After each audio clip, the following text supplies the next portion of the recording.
vaccination program. And I want to thank you all for the great job you did in getting that done. But we have to stay vigilant, especially with the Delta variant that's out there. While COVID-19 cases are rising, virtually all of the COVID deaths and hospitalizations are from unvaccinated people. Let me say it again, virtually all are from unvaccinated people. And that means the safest thing to do is to get vaccinated.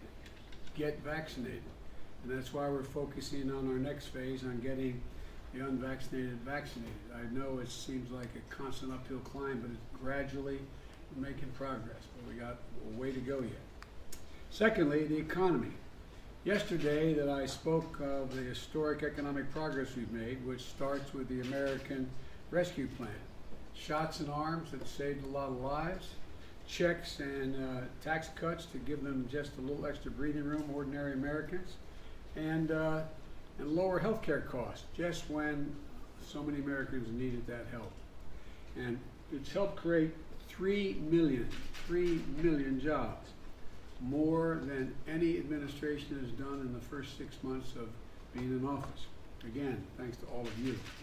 And with our bipartisan infrastructure framework and our Build Back Better plan, I think we can turn this great movement into economic boom for some time to come. And I really mean that. I think we're on a cusp of not only getting us out of the hole, but setting us on a path that's going to generate significant continued economic growth. And the American people are overwhelmingly supportive of our plans. That's the part that a lot of our friends on the other team kind of miss. The polling data shows that they strongly support our efforts for infrastructure. I think they're a little tired of infrastructure week for 4 years in a row. I think we're on the verge of being able to get something really done. Rebuilding roads and bridges, replacing lead water pipes, delivering high-speed internet to every American, rural and inner city, and taking on the climate crisis with American jobs. And they want us to build back better. They don't know the name necessarily, but they know that they support universal pre-K and 2 years of community college, paid leave, and child care, which is essentially a significant tax cut for working class families, and allowing Medicare to negotiate lower drug costs, which will significantly reduce drug prices across the board for people. And they support asking the wealthiest 1% of Americans and corporate America not to pay more than they should, just begin to pay their fair share. Just step up a little bit. The idea that 50 largest corporations in America pay no tax, I think people should be able to be millionaires and billionaires if they have the ideas, but Lord's sake, the idea, let's start paying your fair share. And third thing is, and by the way, there's overwhelming evidence in the polling data, they support what we're doing is how to pay for these programs. Thirdly, restoring American leadership in the world. I know you all have, those of you who travel around the world, I know our ambassador to the United Nations knows it full well, that America was really behind the 8 ball the last 4 years. We've lost a lot of our standing. I don't have to tell that to my buddy sitting to my right here, the Secretary of State. He understands it well. And as I said before, we are in a defining competition right now for the 21st century, for the second quarter of the 21st century, with China and many other nations.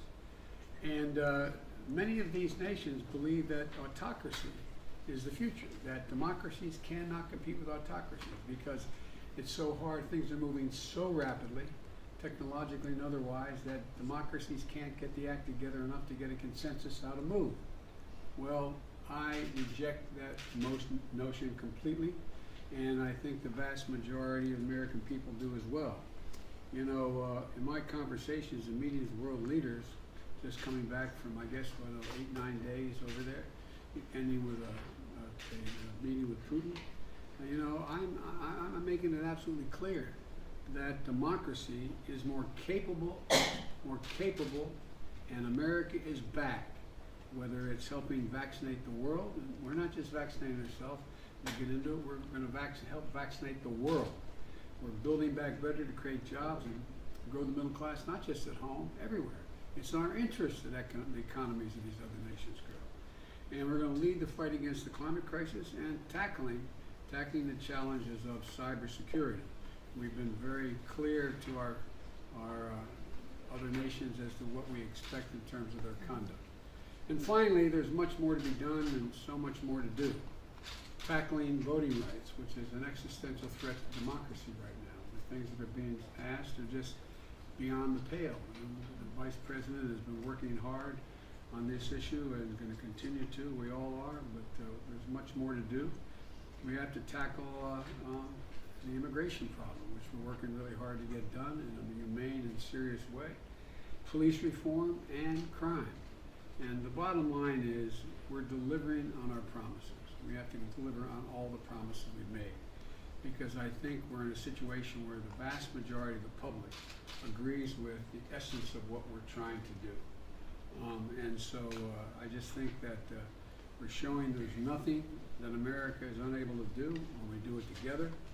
And so, you know, I think it's time for us to stop now so we can get started with our meeting. So, are you ready, folks, to go to work? Yes. What's your message to vaccinated people just on wearing masks? Mr. President, do you have a message? We're going to work now. We'll Mr. President, masks for vaccinated people. Let's go. Thank you guys. Come on, guys. Thank you.